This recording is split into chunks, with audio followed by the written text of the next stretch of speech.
Hello, Laziali all over the world. Welcome to another episode of Lazio Lounge. We are one day late, but the shock to see Strakosha start was really something we had to get used to it. So we needed an extra day to talk about this, Alistair McKenzie. And yesterday was the birthday of Alistair. So he was a little bit busy, right, Alistair?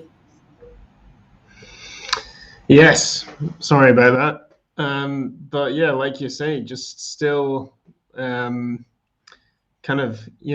still had my back against the wall in astonishment at Thomas Strakosha being selected, and lo and behold, making some saves. I mean, it was something I never thought I would see again, unless your goalkeeper making good saves. So yeah, good couple of days, all in all. Yeah. It's something weird, right? Seeing a your goalkeeper making stops. That's something we weren't used to anymore. But Sarri never spoke about this, neither before or after the match. So we don't know if this is a one-time solution. If it's definitely who's going to play Thursday, because Thursday there is a very important Europa League match against Galatasaray. Lazio have to win. Will now Reina be the cup goalkeeper, or will Strakosha play both Serie A and Europa League? What's your take, Alistair? Well, it would be nice if that was kind of the game where Strakosha was reselected and essentially, retakes his place as the number one, considering that it would be going full circle from the first game against Galatasaray, which was probably the lowest moment of Strakosha's Lazio career when he made that horrible mistake in Turkey. Um, I would expect him to play just because he's been the cup keeper so far. And he deserves to. There's no denying that he deserves to keep his place after his performance in the second half against Sampdoria. So um, I don't know. I can't imagine it's going to be the end of Reina. I don't think it's that simple. I think Sarri said something before the match about the changes he made to his team, because of course it wasn't just Strakosha, about Basic, but Zaccagni coming in as well. And he did mention how just with so many games coming so thick and fast, you do need to make these changes. I don't know if he meant with the goalkeepers or not, but we'll soon find out. Yes, and we have to talk even about the other players you were mentioning, because a lot of fans weren't sure that Zaccagni would be able to play in the 4-3-3 of Maurizio Sarri. Well, I think Sunday we have the answer, right? We had the answer we were hoping for. Amazing performance from Zaccagni. Not only the two assists, but I thought overall he had a great match. And finally starting, I thought he had a huge impact in this match. And this can be the beginning of Zaccagni's story with Lazio. Yeah, he played like a player with a point to prove. I thought, he came into the game with real energy and enthusiasm and wanted to be on the ball as much as possible, trying to make things happen. And yeah, I think the kind of creativity that we saw from him is a real bonus, because it has felt like sometimes we're relying too much on certain players in the team to be able to provide that. And from the wing, we've not really been getting an awful lot of that from Felipe Anderson recently, while his form's been down. But Zaccagni, yeah, coming into this team, setting up 2 goals. And I just thought, yeah, like you say, his all-in-all performance was excellent. It's great to finally feel like we've got a third valid alternative. But I don't know about you. I thought he also just looked a bit fitter. I mean, he's obviously struggled with that since he arrived at the club, but he looked quicker and sharper and fitter than he has done in previous matches, I thought. Well, I thought that even in the other matches, the last couple of matches where he came in, I thought he had some good performance. You can see that he was improving. As Sarri mentioned, it was all down to physical condition. He has been injured a lot, twice since he joined Lazio, and he needed time to recover to find his form. And I thought you could see it, that he was ramping up. And I was hoping that he could start Sunday against Sampdoria, because, as you mentioned, Felipe Anderson wasn't playing great. On the other side, Zaccagni was improving. So it looked like very natural, the fact that players swap. Zaccagni started and Felipe Anderson coming from the bench. So, yeah, it's really promising because, I mean, Felipe Anderson, Pedro played pretty much for 2 months in a row because Zaccagni was out injured. And now having Zaccagni back, it's very important because, again, till Christmas, Lazio will play every 3 days. Thursday, there's an important match. Then Sunday, again, very important. And this still Christmas. So Lazio need all the players available. And Alistair, this is just the second win away in Serie A this season. The first one came the first day of the season against Empoli. So it was about time to finally win again away. Yeah. And we can talk about Sampdoria's not playing great football, etc. But still, that was a very encouraging win, especially the first half. I thought probably the best first half of the season so far. Yeah, first half was excellent. Absolutely blew them away. It was kind of like, it reminded me a lot of the Roma Inter game the night before. It was similar kind of level of utter dominance from one team. It's a shame they didn't quite manage to make it a 90-minute performance if we're splitting hairs about it. It's also a shame to not get a clean sheet because they've been so rare this season that it would have been nice not only for Strakosha coming back in, but for the team as a whole. And I think that would have been, an achievable second half goal. When the game's already pretty much won, you can set that as your target for the half. But clearly they dropped off a bit in the second half. But first half, superb. I mean, that's, seeing Lazio really at their best under Sarri when they're like that. I saw quite a few comments on social media around that time of people saying they thought that was the best they'd seen Lazio under Sarri since he arrived. I mean, would you agree with that? Would you go that far? I had the same impression. Because even in the derby, we played well, but I would say the first 42 minutes, when Roma scored, Lazio lost a little bit of confidence. The first half against Samp was great. And I don't want to be bad, but Alistair, I thought that the second half, Lazio played worse because Ciro came out and Murici came in. I was thinking that this was a huge chance for Murici because Lazio had, playing very well. Sampdoria should have attacked, so he had time and space to do something. Instead, his performance wasn't great. Honestly, he had to get the ball, keep it, and make the team lose time, right? And attack. He wasn't able to do it most of the time. And I thought I wouldn't blame only him, but I thought that the reason why the second half of Lazio didn't play as well, I think it's due to Murici most of all.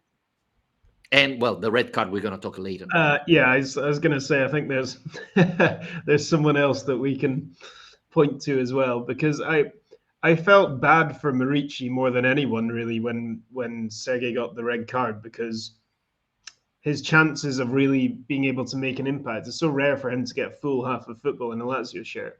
And it was really a free shot for him, pressure off, game's already won.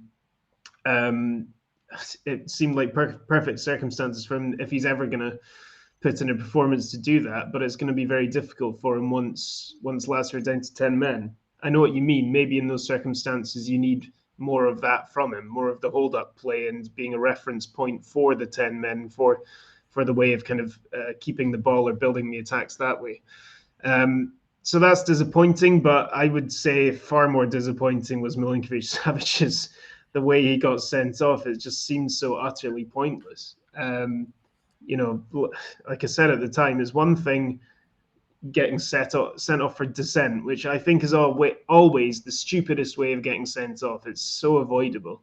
But then when you're captaining the team at the time, on top of that, and then on top of that, when you're 3-0 up with half an hour left, what's the point? What is the point in saying things to the referee that are going to get you the second yellow? I mean, whether or not what he said was bad enough to merit it, he just shouldn't really be saying anything. And I agree with you, but we have to say that before there was a clear foul on Milinkovic, and that wasn't only a foul; it was even a yellow card, and he was close to the ref. And these type of mistakes are simply unacceptable. And if the ref doesn't make that mistake, Milinkovic obviously doesn't get the red card. So there's a part of mistake from the ref we have to point out. But as you were saying, you're 3-0 up. Sampdoria had 10 minutes at the beginning of the second half where they pushed hard, but they didn't score. The match is slowly going to the end without any problematic, I would say. Why don't you shut up and, maybe have a laugh and go away? I mean, this red card is silly, very silly. I agree with you. And the problem is not that he's put the team in trouble last Sunday. We were one man down. But next Sunday, Milinkovic won't be available. We're playing Sassuolo, if wrong. Yeah. Away. Sassuolo has always been a tough match for Lazio. And the match was over. And now we're going to miss you in the next match. So, really, silly mistake from Milinkovic-Savic, who, again, is not a youngster. Is not 19. He's the captain now. And he shouldn't make this type of mistake, especially because he was playing pretty well. Yeah, well, exactly. I was going to say is that made it extra frustrating because, we spoke quite recently about feeling that he wasn't at his best and we wanted to see better form from him. But, he followed up that amazing goal he scored against Udinese with another really, really good goal this time around. I think making him the Lazio's highest scoring midfielder ever. Is that right? I'm sure I read that somewhere. Yeah, I think so. So, it's all the conditions are there for him to really come out of that game with great praise and feeling like he's kind of back to his best. So hugely frustrating. The Sassuolo game, in my opinion, is the hardest one we've got before the winter break. So losing your, best player essentially for that match is a big blow, and it's especially a big blow considering how avoidable it was. Yeah. But then again, what will be an even bigger blow to move on to that question is Ciro Immobile. If the problem that saw him leave the pitch at halftime is worse than feared. Because we've already seen this season, haven't we, what it's like when Ciro's not playing, and we don't like it. Not at all. Not at all. I think we had 0 goals scored, right, without Ciro. So it's tough. And again, Alistair, this leads me to the other question. Would you risk Ciro Immobile next Thursday against Galatasaray? For people who doesn't know, Lazio need to win this match. If Lazio win, they are top of the group. If Lazio doesn't win, we are qualified, but we will play against a Champions League team, the team relegated from the Champions League. And we have an extra 2 matches. And, if I'm not wrong, Barcelona, Borussia Dortmund are going down. So it could be challenging to play against a Champions League team. So Thursday is a very important match.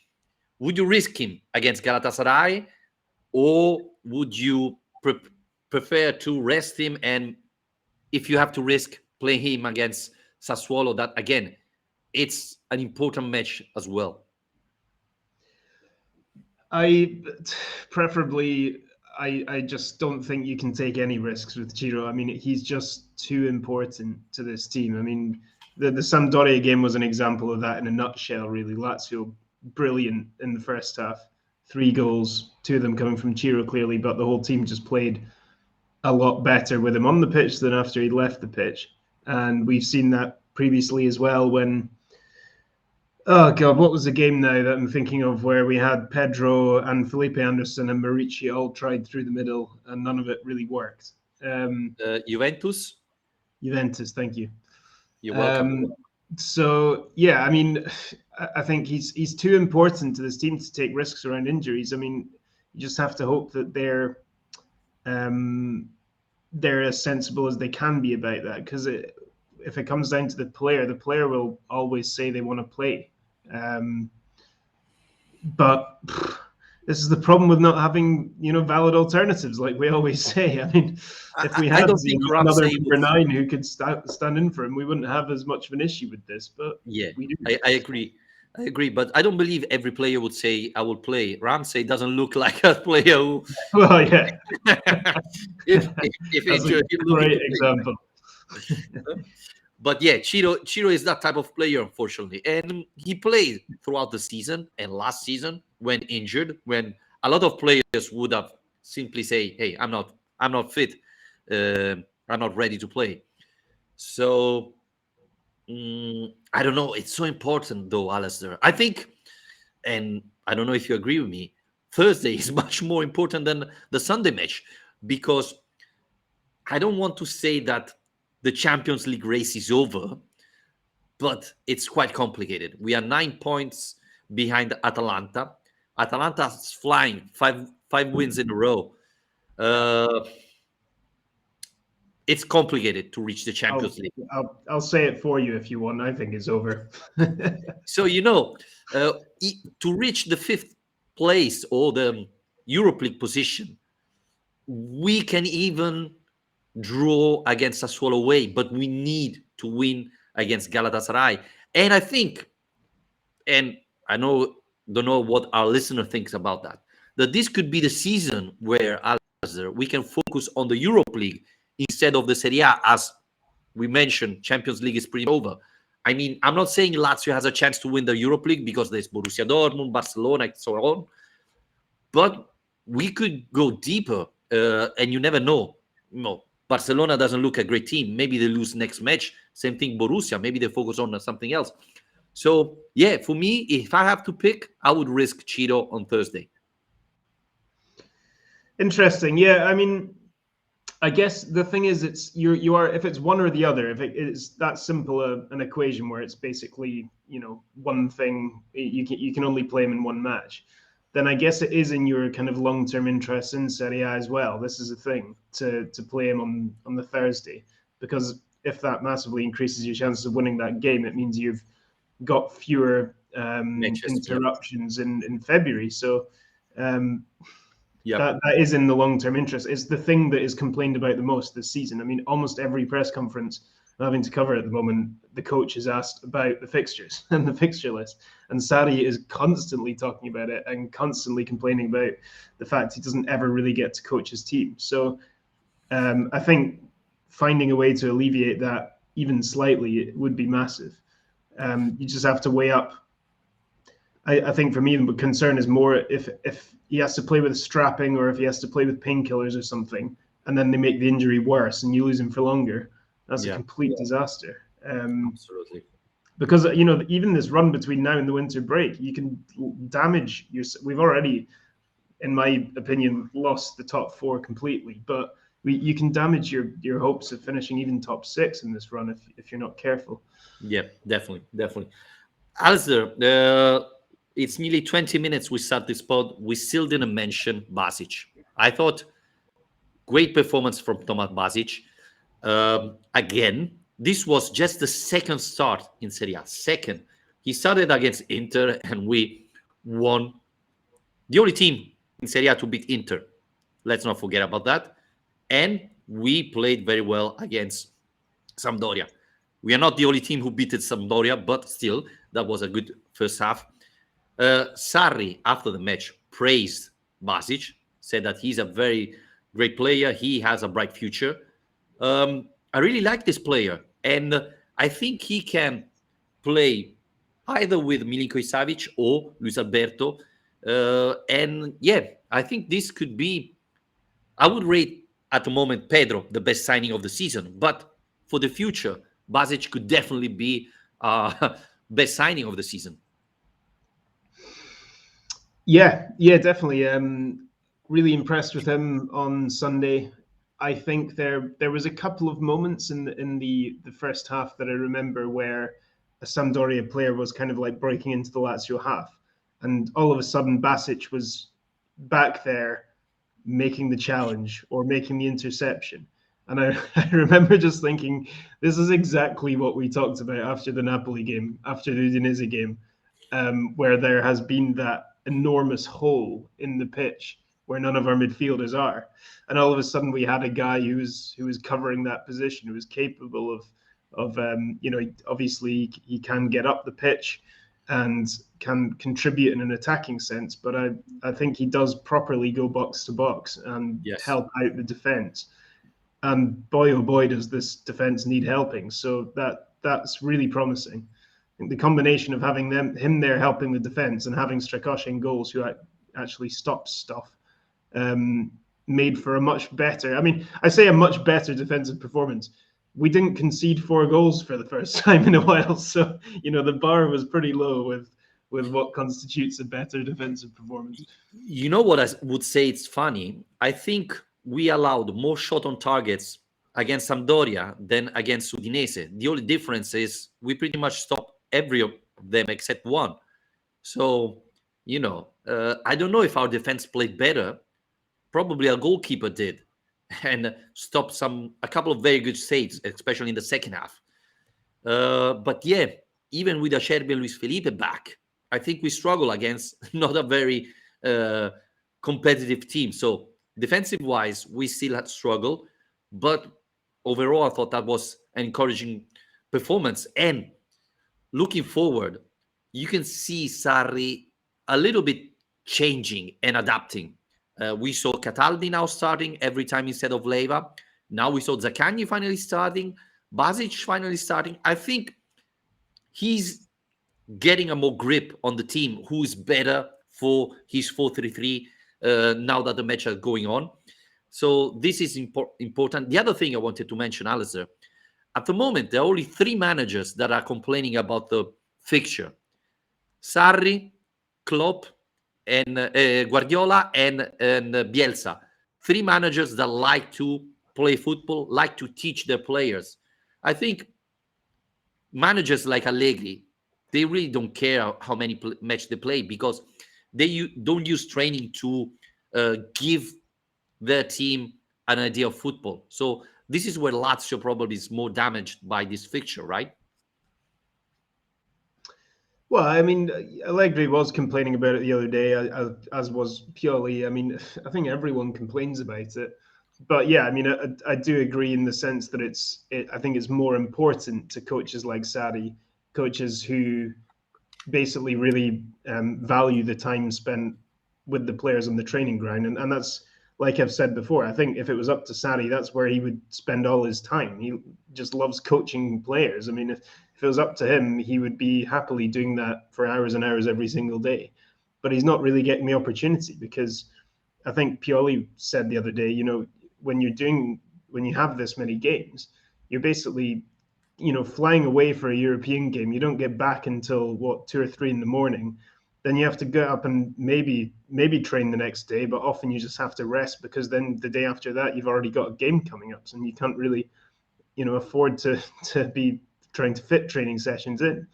So it's basically trying to keep everyone in a position of fitness and conditioning that they can play these games is taking up most of the challenge rather than actually drilling tactical shape into these players or strategies and so on that just going to take a while for it to work.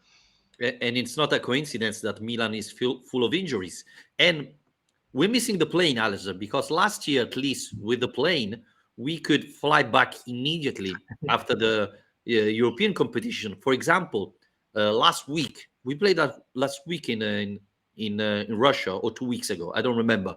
But when we played Russia, instead of flying back Thursday night, Lazio flew back Friday at lunchtime.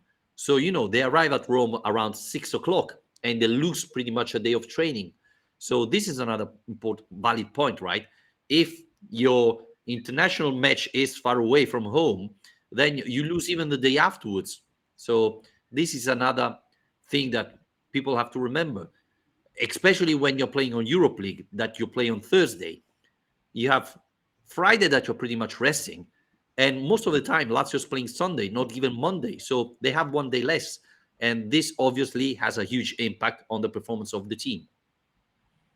Lotito Airways didn't last very long, did it? No, doesn't look like. I mean, they made such a song and dance about it. Luis Alberto complained about it, and then within less than a year, it's gone. So it's all a bit strange.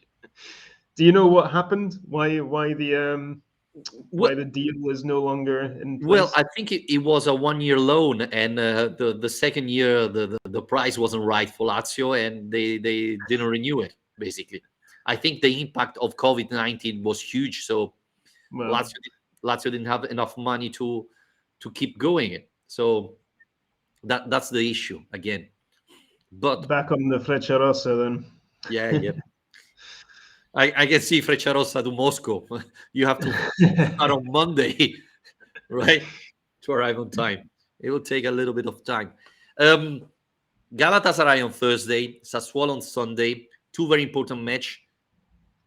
We didn't mention against Udinese the stadium was pretty much empty. Uh, Thursday is a very important match. Unfortunately, at the moment, we are pretty much the same numbers of last Thursday against Udinese, which is a big problem because, again, this will be a very important match. It's true that biggest difference between Lazio and Roma, Roma made the season tickets and there was like a Black Friday deal, like €7 for the next couple of matches, while only the match against Galatasaray is €20, the Curva Nord. So, and it's the cheapest one. So this doesn't help fans. But come on, guys, this is really the first final of the season. It's the final. Lazio need to win. If they don't, the season changes. So very disappointed. Yeah, I mean, I, I know a lot of clubs have had issues like this season, and actually, I think this weekend covering the Serie A games, it was more noticeable, I thought, than any other weekend I can remember in terms of the emptiness of stadiums. Sassuolo's ground, hardly anyone in there. Sampdoria against Lazio, there's hardly anyone in there either. I know they've got fans who are protesting, I think, and refusing to go to the ground, but attendances have been low. Clubs have been struggling to convince people to get back in, and I don't know. It does seem though with Lazio, the answer to this problem is just getting some sort of season ticket package available. It, it happens. It's a pretty common thing to do a half season ticket, for example. I mean, I really hope Or after the even, winter break something like that even emerges. even three tickets, for the next three matches, Yeah, because Lazio complaints say we don't know if they're gonna close down the stadium again or reduce from 75% to 50, etc. Okay, but do it at least for the next three matches. It's not gonna change. Do it, or like Roma did.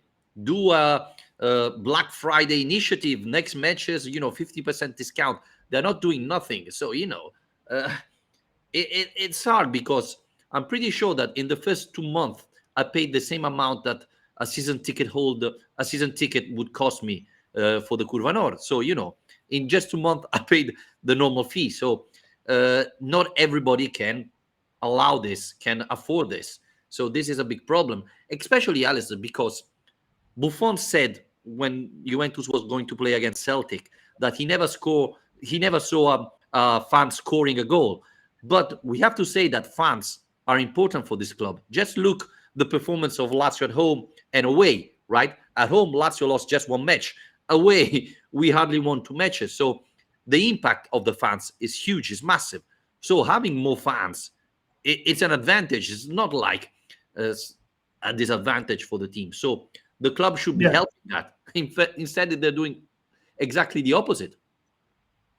And the other thing is, it's not like they're not there. It's not like they don't exist. As much as the my Roma supporting friends like to say it is, because we saw that already in the 1920 season. The last time we had a normal season before all this COVID stuff started. I remember the last game.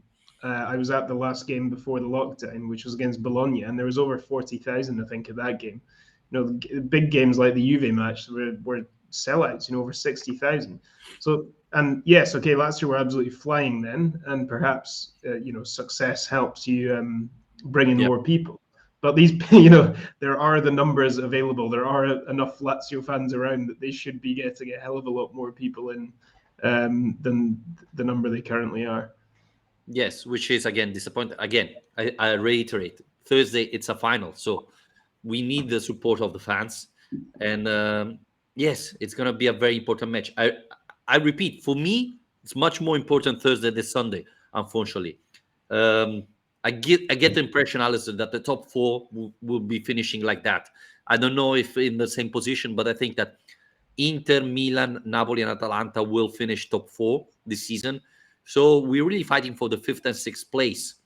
So going further on the Europe League would be a great achievement and could be really the goal of the season so far. So let's focus on the Europe League for the moment. I think obviously this doesn't mean that we don't have to win Thursday. I would love to win even Thursday, but focusing on Europe League if that's the top priority. And again, Alistair, if Immobile doesn't start, what's your option? Who would you? How would you play it?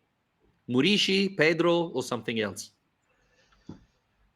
Well, I saw, there is the argument that Murici likes playing Turkish opposition. He made his name at Fenerbahce, so he must have done something right against Turkish teams in the past.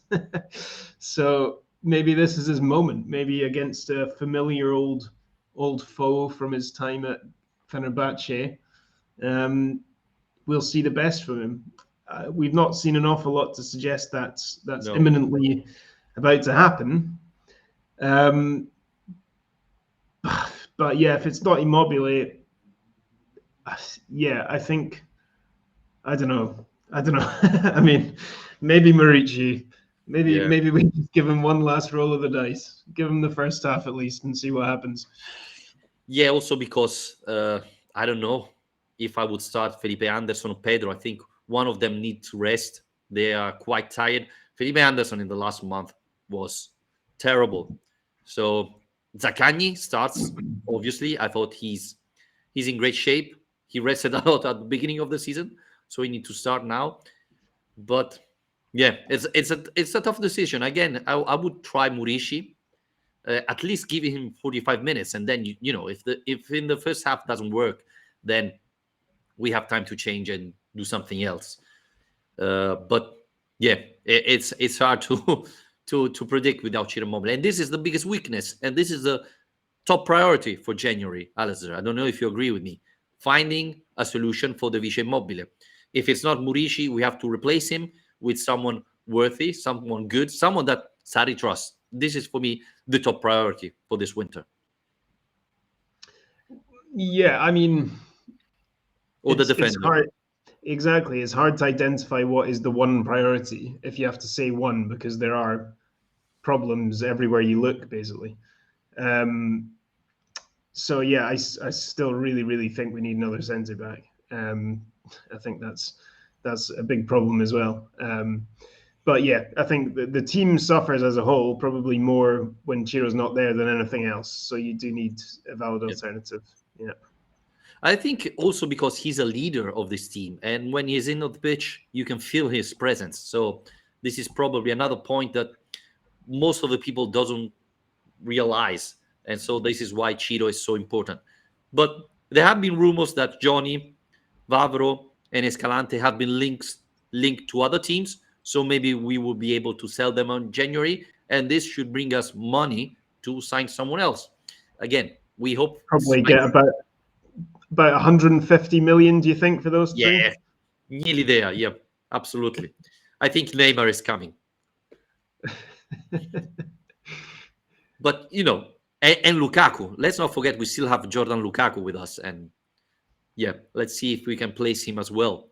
But yeah, we have plenty of time to talk about winter transfer. Again, thank you again, Alistair, for joining me.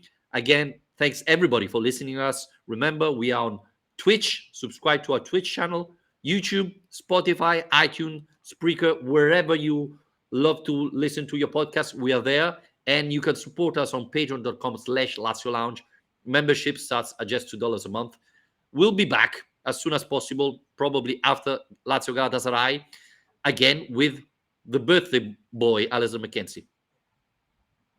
Cheers. Ciao, ciao.